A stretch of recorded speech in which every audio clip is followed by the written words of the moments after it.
Every star must die, but not every death looks the same. Some fade like embers, some explode with fury, and some vanish in silence. Sometimes it ends in a blaze of colour, leaving behind a nebula that glows like a cosmic tombstone. Other times it collapses into darkness, becoming a black hole, an object so strange it swallows even light.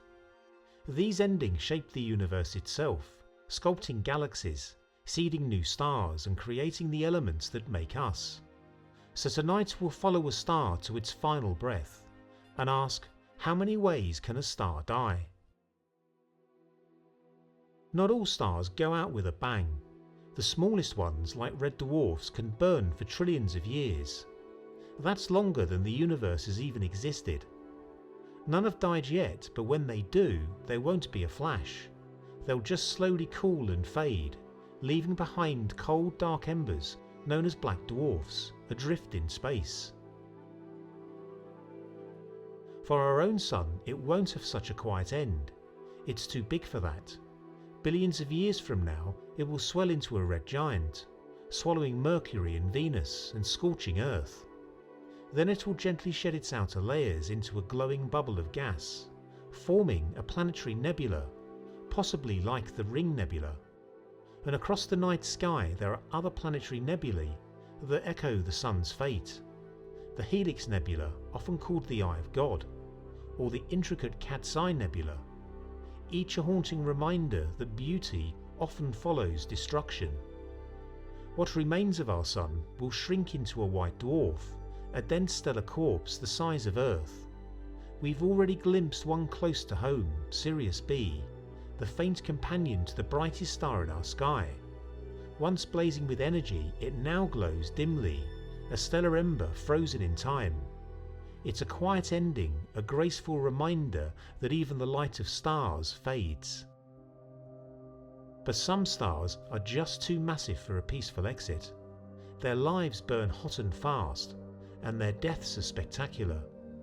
When these giants run out of fuel, gravity takes over.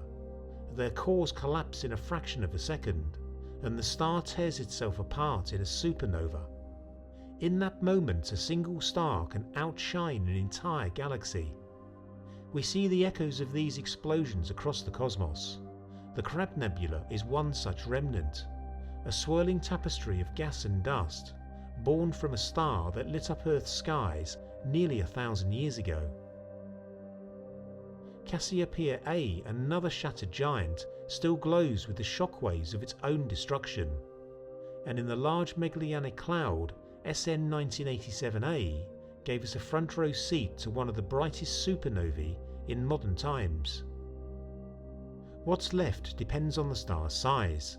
Some collapse into a neutron star, an object so dense that a teaspoon of its matter would weigh as much as a mountain. At the heart of the Crab Nebula lies a pulsar, a neutron star spinning 30 times a second, sweeping beams of radiation across the cosmos like a lighthouse in the dark. But if a star is even more massive, its collapse is unstoppable. Gravity crushes it beyond imagination, and a black hole is born. Some of these lurk quietly, invisible except for the matter they consume. One of the most famous is Cygnus X1, the first black hole ever discovered. Once a massive star, it collapsed into darkness, and now it feeds on a nearby blue supergiant, releasing powerful X-rays as a reminder of its violent origin. Yet, not all stars die this way.